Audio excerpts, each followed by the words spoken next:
guys, it's Kelly from Team Asator along with Dakota. Hi.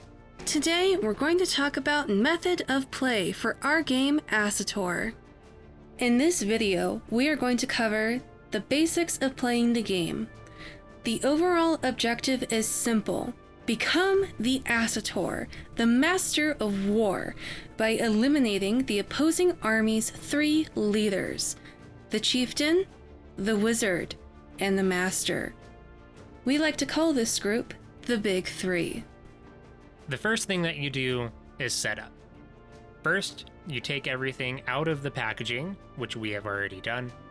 Make sure that your playmat is on your table, and make sure that both players have their respective spell cards, dice, and battle sheets. With that out of the way, we can start playing. We first start with both of us rolling our d20. Whoever rolls the highest wins and becomes player 1. The other person becomes player 2. I ended up rolling a 17. Dakota rolled a little bit lower than that. So I become player 1 and he becomes player 2. Player 1, which is me, is now able to place 5 figures from their army onto the mat. Player 2 is then able to place 10 figures onto the mat. Player 1 and player 2 then alternate between placing 10 pieces on the mat at a time until player 1 places their last 5 pieces on the mat. This helps ensure that both sides have enough time to react to how their opponent is placing their figures on the mat. Now let's talk a little bit about strategy. A lot of strategy in the game comes from your initial placement of your army and how you're able to move those figures, and react to how your opponent places and moves their figures. I've staggered my units into 3 groups in order to react to my opponent and have a better position to initiate flanks so that I can also try to take out his army's leaders strategically. I decided to focus all of my units into one large group for the purpose of rushing their army, eliminating their leaders, and ending the battle quickly. Now that we have all of our pieces placed, we can go ahead with movement. Again, since I rolled the highest, I would go first. Each player is able to move up to 20 pieces per turn. Each unit type has their own movement speed, which can be found in both the manual and on the battle sheets. For the sake of time, we went ahead and staged a battle.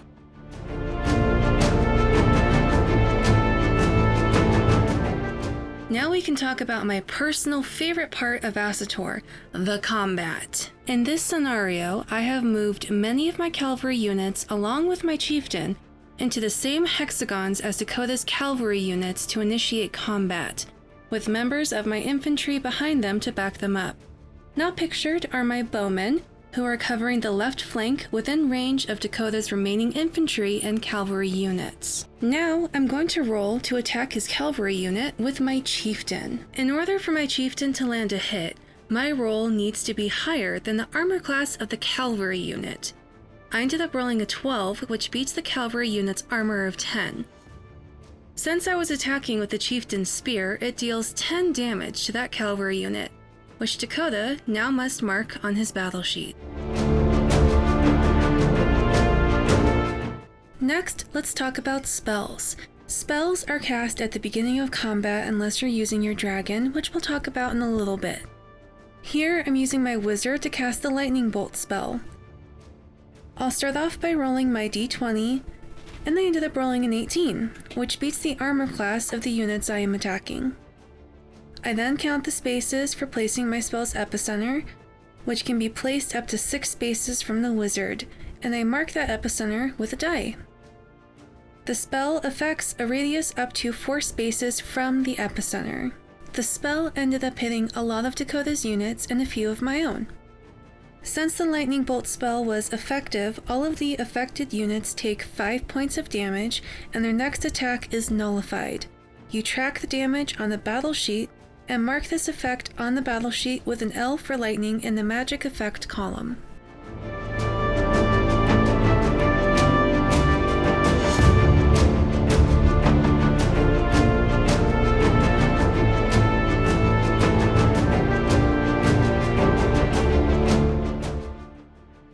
Next, we have combat featuring the dragon. The dragon will always act first when you're attacking an opponent. When flying, the dragon can move up to 12 spaces. You must mark the path clearly to your opponent before you attack. When you attack using the dragon, you roll a d20 and you apply the result to every unit within the dragon's flight path. In this case, I roll a 15 and apply that result to every unit within the dragon's path. I then roll 2d6 to determine how much damage each unit is going to take. In this case, each unit will take 10 damage. This means that every unit that has an armor class of 14 or less will take 10 damage from my dragon. The defending player, in this case Kelly, has to mark the damage done to every unit on their battle sheet.